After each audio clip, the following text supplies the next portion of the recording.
You're listening to the Phil Klein Dental Podcast from VivaLearning.com.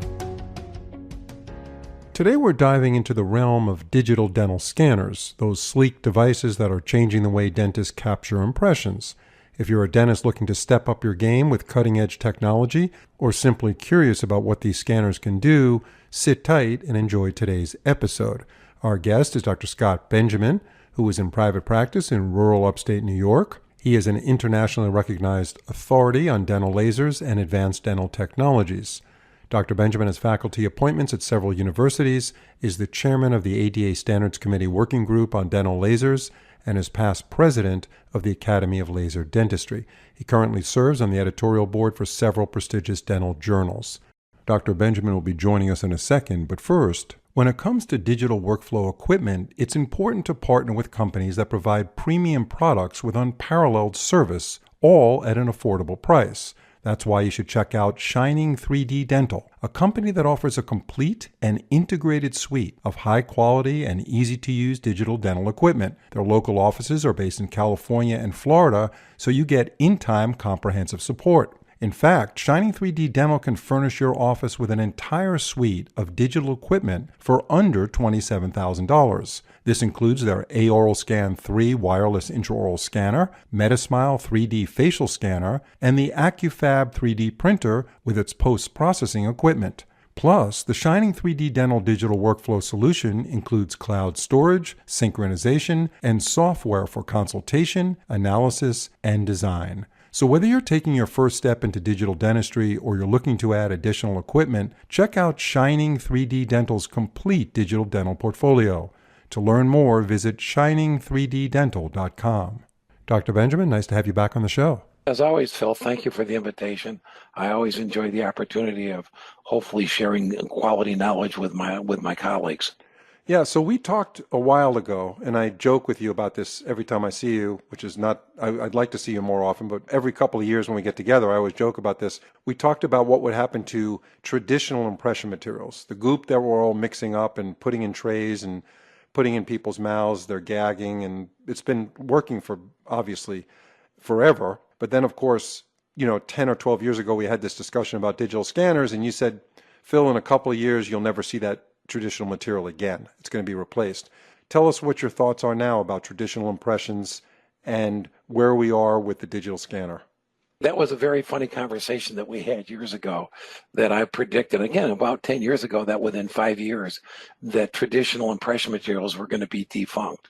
We're slowly moving in that direction.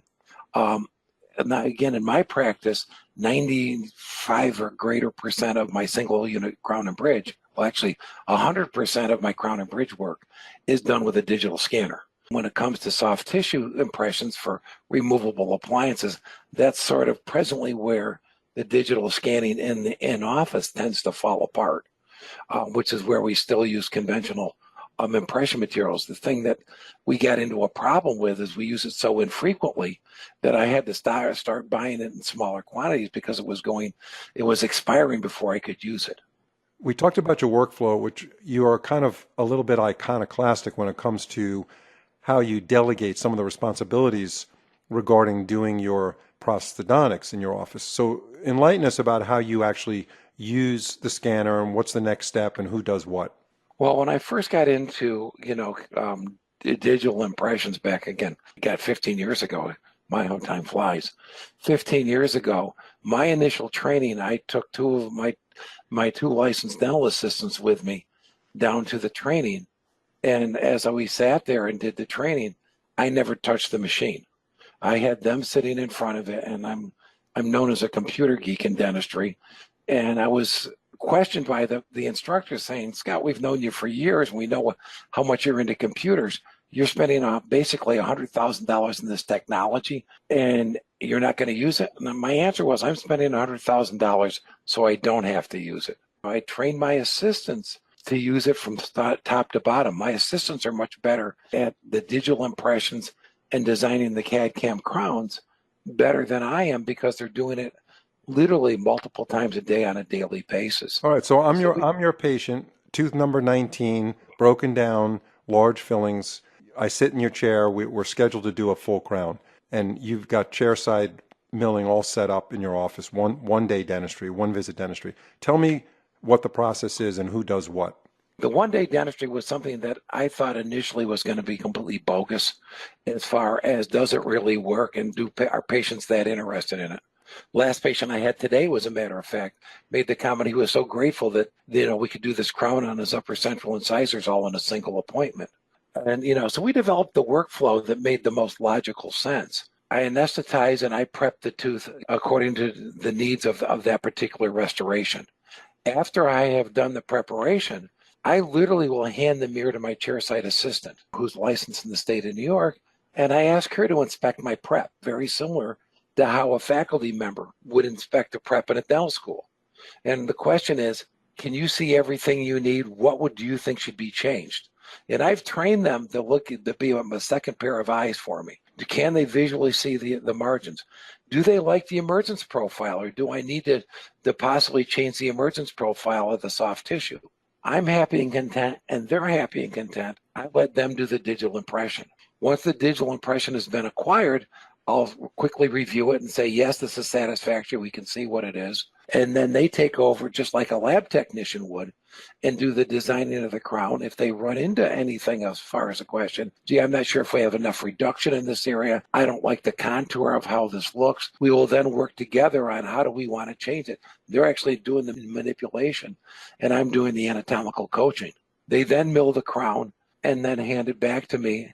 And my entire time for doing a single unit of crown and bridge is significantly less than my time doing an MOD restoration. Because again, I'm doing the prep and the cementation and almost everything else is being handled by my clinical staff. So now that I'm able to do, more dentistry in a shorter amount of time and getting the quality that I want out of it has really significantly improved the economics of the practice. The amount of time it takes for my staff to do a digital impression is literally probably less than half of the time it takes to have the impression material set, to say nothing about mixing it, fitting the tray and everything else. So again, the entire appointment time of my time is cut down literally into minutes. Right. Now, a dentist will say, that sounds great, but if that person leaves the practice, now my workflow has just been destroyed, right? Again, it comes down to two basic principles. One, make sure your staff is very happy and content as you train. Now, my present staff that I have all been trained internally. They have been trained by my other dental assistants and myself on how to actually design crowns, and that's more what I'm involved in. And my other staff, my present clinical staff has been literally trained 100% by other staff members. So again, it's a matter of making sure that we have enough staff members. I had the misfortune back, I'm going to say 25 years ago, again, longer than that now that I'm thinking of it, because these kids are all now working, of having 4 staff members that were all pregnant at the same time. It taught me very quickly to make sure I have redundancy in my staff so that no one staff member is 100% responsible for any one task, and that everybody is appropriately cross-trained. So if somebody goes off on vacation, etc., somebody's out with an illness, that my production can continue as normal. But for the doctor who has one assistant and who depends on that one assistant to do these procedures, all of his or her eggs are in one basket, right? Well, the idea, first you made a statement, never put all your eggs in one basket. That is a critical mistake all the way around. And that's just dental practice as a whole. Because you never can tell when a staff member is going to be, I had a staff member literally break her arm by getting hit by a metal door, which again was a situation, and I mentioned about having several staff members all expecting at the same time. So again, fortunately they were staggered apart far enough that while one was out on maternity leave, the others could follow through. But it was a matter of don't put all your eggs in one basket. One of the fears that many clinicians have, I'm going to spend all this time and effort training my staff to make their job skills now more valuable, that they can go out and shop their skill set to other clinicians. And in an urban area, that's a much more of a concern than it is in a rural area. But however, when you have a staff that, hey, I'm paying you to do this job and I'm appropriately compensating you for it. Grass always looks greener on the other side of the fence. And it only takes one person They actually find out the grass isn't greener. They actually have that come back and infect the rest of the staff of, I never realized how good I had it until after I left. Right. Let me ask you this question. Switch gears a little bit here. So you talked about single crowns. So we're talking about single crown restorations. You talked about the workflow. What about bridges? Dr. Benjamin will be answering that question in a second, but first, as an endodontist, I can tell you root canal preparation can be stressful, tedious, and exhausting. And part of the problem is that dentists typically use too many endodontic files, and they use them in somewhat of a haphazard sequence. This makes the procedure more complex, longer, and less predictable. That's exactly why Coltine developed the HiFlex EDM file system. With only 4 endodontic files used in sequence, you can effortlessly clean and prepare the root canal system to working length case after case. Using a simple pecking motion with the opener, glider, shaper, and finisher, you'll quickly see how much faster your endo procedures will go and how efficient you'll become in achieving exceptional canal preparation. So if you're looking to speed up and simplify your root canal procedures consistently without compromise, check out the HiFlex EDM file system from Coltine. To learn more, visit coltine.dental. Traditionally, what we're doing now in our practice is that we're going in, we're doing the same workflow through the scanning phase. And then at the scanning phase, we're actually digitally sending the scan out to the lab to have the lab do the work there. So I'm working with a Crown and Bridge lab that has the ability to accept the digital scan. While the patient is still in the office, I'm actually able to communicate with them and saying, is this scan adequate for what you need to fabricate this prosthesis? Rather than, oh, you missed this margin, now bring the patient back. We're able at that same time to do a new scan and make the corrections at that time, something you can't do with conventional materials. So that works out very well. Plus I'm a rural practice. Everything that I do in the lab for the most part has to be shipped in some form or the other. So I've now cut down the amount of time a patient needs to be in temporization significantly because I've eliminated the shipping time going out. Now we still have to get it shipped back to us, but a typical turnaround time for me doing a multi-unit bridge is still about a week in time because they know that the impression is appropriate, before the patient leaves the office. So they're ready to go literally the same day to start fabricating it on their end. And then we have basically, I'm going to say the 2 days after it's completed to get shipped back to our office. So we will schedule patients, tentatively schedule them a week and a half out, but also leave a space for them when we anticipate it coming back in the schedule that we will use for emergency time. As we get closer to it and we don't have the case back. So we know literally 24 hours in advance whether the case is back in time, and then we can open that case out, that time up to handle, an emergency or whatever needs to be done at that time. So it's significantly cut by digitally scanning. It has significantly cut down my time, both on internal cases that we're doing all in one day, but even more significantly on the multi-unit bridges. Now, again, we know that digital scannings are more precise than our polyvinyls or polyethers that we're taking.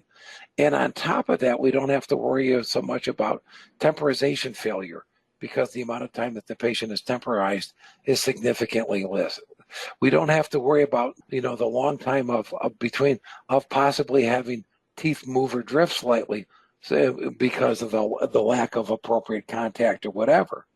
And so it really has improved my efficiency and my need for remakes. My need for remakes have significantly dropped almost to zero because before the patient leaves, the lab's got all the information that is there rather than, make do with what you have. What do you say to dentists that they use the scanner to take their impression? They don't use the impression materials anymore.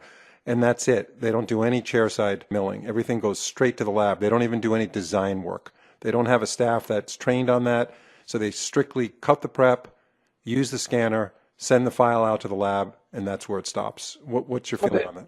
If that's where their comfort zone is, and talking about, the fear of a staff member leaving that has been doing all these things, that the scanning, once you have the appropriate design and the appropriate tissue contouring, You can always do things that way. So you even when you feel that, gee, I'm not confident with the rest of my staff designing this crown, you can basically follow the crown.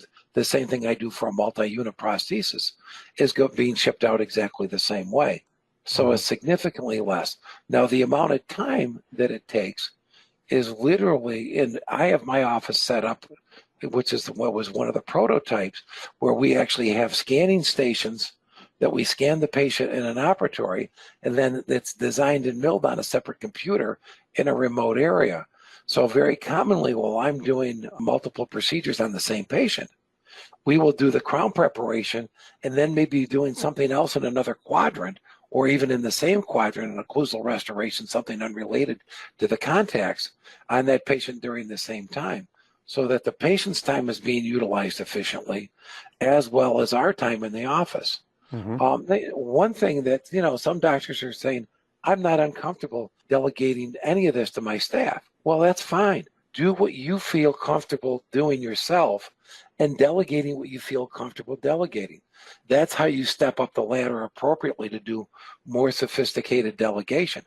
Okay, I'm going to do the scanning. I'm going to be teaching my staff how to do the scanning as I do it. When we do all procedures, as one of the developers of the process with the Velscope, with how we taught my staff, my hygienist staff, how to use it. Every time we have a patient coming back, because there's something we want to follow up on, I make sure that they're there to basically reassess that patient with me at the second appointment. And if we have to do some sort of soft tissue pathology, that same staff member. So they're learning how to use the technology that I'm using and why I'm using it that way, as I'm learning the procedures myself and as they are. So let me ask you this. So you do the prep, they take the dental mirror like a dental instructor in a dental school, and they give their opinion, their feedback on your prep.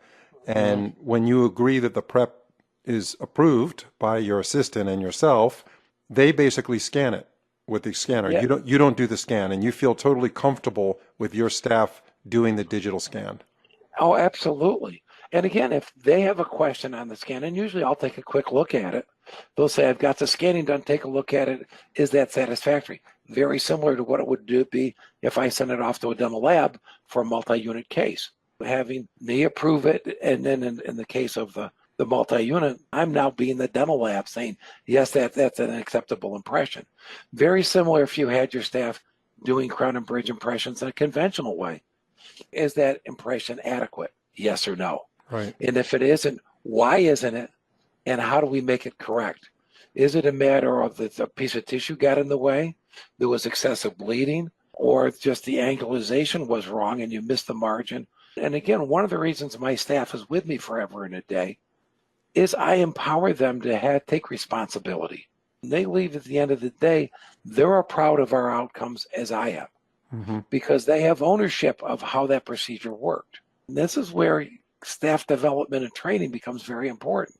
If your staff is treated as a co-therapist as you're doing a procedure, their respect for the practice, their respect for the patient is significantly higher than if they're strictly a subordinate of doing things of, I'm going to tell you what to do and do it my way. When it comes to developing the workflow, they're involved with developing the workflow to their own level of comfort. Let me ask you this about regulations, state regulations about using digital scanners by staff. It varies state to state?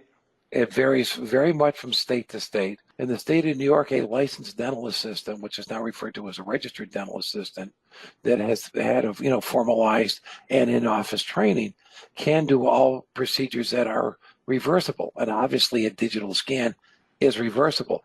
Fabricating a crown, whether it's done on a CAD/CAM basis or done by a lab technician, is a reversible procedure because it doesn't involve doing anything to the patient at all that is going to be potentially harmful. So when it comes to intraoral scanners, the objective obviously is to capture as much detail and anatomic accuracy as possible. And the research is showing that digital scanners are more accurate than traditional impression taking techniques. Now the question is, how does one select the right scanner? Because there are different price targets and manufacturers all claim to have the best one. So what advice can you give our listeners when it comes to purchasing a scanner that would work best for them? It first comes back to, what do you want to do with it? and again, which is a theme that I have all the way through technology in my presentations, is if you want to do dentistry in one day, you need to make sure that the scanner that you're incorporating into your practice will enable you to do that. And there's several that are on the market today that have the ability to do, a single appointment crown and bridge work. So if that is one of your goals today, you need to make sure that that's a qualification. Is it a company that is dependable and will be around? As we invest in technology, one of the most overlooked aspects is how secure and how stable is the company that you're dealing with. Do you have confidence they're still going to be around in a year, 2 years, 3 years to support you? And that's a question that you need to be looking at. Just because it's less expensive doesn't mean it's poor quality. Just because it's more expensive doesn't mean it's higher quality. But does it have the resolution that you want? Does talking to other people that are using it and deciphering the fact that I bought it, so it's got to be good. And the most important question with all technology when you're asking a colleague that uses it, what don't you like about it? What about this product don't you like? And being aware of that before you make the same pathway. Right. And if you're doing things like orthodontics with aligners, does the aligner company that you're dealing with, do they have a scanner that they would recommend that works with their product? Or are they only able to accept scans from certain products? Being aware of all that. Again, what do you want to use it for? And will it do the goals of what you want it to do? Some of the aligner companies today will say you must use scanner X, Y, and Z. So you want to make sure you're buying scanner X, Y, and Z if that's the company you want to be dealing with. I think your point about having the company be around is really important because you need the support. If you buy a scanner for whatever it costs and then the company's not in business or no one answers the phone or they just don't get back to you, you have a technical issue, then you're really handicapped. Your office is in big trouble because your workflow has just gone to hell, to say the least. So I'm laughing at one of the statements you just said, because one of the recommendations with support is when you're thinking about somebody, ask the sales rep for their tech support number. Before you buy the device, call the tech support and see what you get.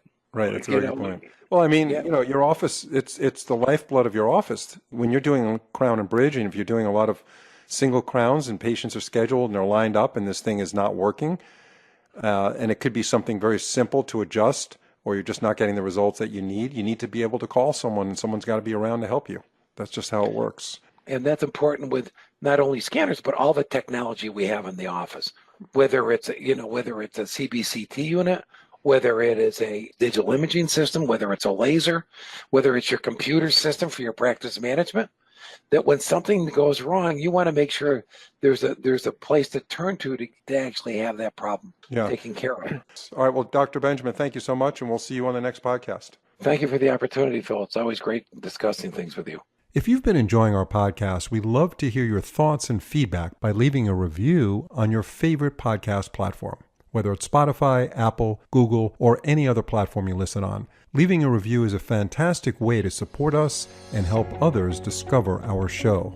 Thanks for listening. See you next time.